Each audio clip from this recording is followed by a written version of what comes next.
শামশেরগঞ্জে কে দাঙ্গা লাগিয়েছে? তার কাউন্সিলর মেহবুব আলম। কে নেতৃত্ব দিয়েছে? ধুলিয়ান মিউনিসিপ্যালিটির চেয়ারম্যান ইনজামুল হক। মুখ্যমন্ত্রী জানেন না? মুখ্যমন্ত্রী, পুলিশ মন্ত্রী উনি জানেন না?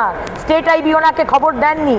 দাঙ্গাগুলো লাগাচ্ছেন যাতে উনি এই মেসেজটা দিতে চাইছেন মুসলিমদের যে আমি তোমার পাশে আছি। আমি তোমাদের সম্প্রদায়ের কোনো উন্নয়ন করিনি, তোমার সম্প্রদায়ের লোকালিটিতে এখনো জল জমে, এখনো নর্দমা পরিষ্কার হয় না, এখনো মুসলমান কমিউনিটি থেকে ডাক্তার, ইঞ্জিনিয়ার, আইএএস, আইএফএস বেরোয় না, কিন্তু আমি তোমাদের পাশে আছি, তোমাদের আমি ব্যবহার করি, তোমাদের নামগুলো আমি ওবিসিতে চালাকি করে ঢুকিয়ে দিই, কিন্তু তোমার সম্প্রদায়ের আমি কোনো উন্নয়ন করি না। এটা না আজকের যারা মানে শিক্ষিত যারা মুসলমান, যারা রাষ্ট্রবাদী মুসলমান, তারা কিন্তু এটা বুঝে গেছে। এবং সেই কারণেই আজকে 26-এর ইলেকশনে আপনি দেখবেন যে মুসলমানরা তারা, এবং কালকে কালীগঞ্জেরও দেখেছেন, মানে তৃণমূলের মুসলমান ভোট কিন্তু সরে যাচ্ছে। আমরা সবকা সাথ, সবকা বিকাশ, সবকা বিশ্বাস, সবকা প্রয়াসের কথাই বলি। তাই জন্য যে কোনো বিজেপি শাসিত রাজ্যে গিয়ে যে লাইনে দাঁড়িয়েই রয়েছে প্রধানমন্ত্রী আবাস যোজনার বাড়িটা পাওয়ার জন্য, বা জল জীবন মিশনের জলটা পাওয়ার জন্য, বা উজ্জ্বলা গ্যাসের জন্য, সেখানে কিন্তু একবারও জিজ্ঞেস করা হয় না যে তুমি হিন্দু তাহলে লাইনে দাঁড়াও, তুমি মুসলমান তাহলে লাইনে দাঁড়িও না। এটা কিন্তু করা হয় না। এটা করা হয় এখানে। কেন করা হয়? কারণ কি মমতা ব্যানার্জি মুখ্যমন্ত্রী, তিনি কোনো কাজ করেননি 14 বছরে।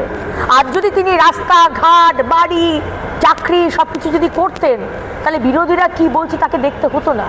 আজকে উনি করেননি বলেই আজকে ওনাকে দাঙ্গা লাগাতে হচ্ছে। শামশেরগঞ্জে কে দাঙ্গা লাগিয়েছে? তার কাউন্সিলর মেহবুব আলম। কে নেতৃত্ব দিয়েছে? ধুলিয়ান মিউনিসিপ্যালিটির চেয়ারম্যান ইনজামুল হক। মুখ্যমন্ত্রী জানেন না? মুখ্যমন্ত্রী, পুলিশ মন্ত্রী উনি জানেন না? স্টেট আইবি ওনাকে খবর দেননি? দাঙ্গাগুলো লাগাচ্ছেন যাতে উনি এই মেসেজটা দিতে চাইছেন মুসলিমদের যে আমি তোমার পাশে আছি। আমি তোমাদের সম্প্রদায়ের কোনো উন্নয়ন করিনি, তোমার সম্প্রদায়ের লোকালিটিতে এখনো জল জমে, এখনো নর্দমা পরিষ্কার হয় না, এখনো মুসলমান কমিউনিটি থেকে ডাক্তার, ইঞ্জিনিয়ার, আইএএস, আইএফএস বেরোয় না, কিন্তু আমি তোমাদের পাশে আছি, তোমাদের আমি ব্যবহার করি, তোমাদের নামগুলো আমি ওবিসিতে চালাকি করে ঢুকিয়ে দিই, কিন্তু তোমার সম্প্রদায়ের আমি কোনো উন্নয়ন করি না।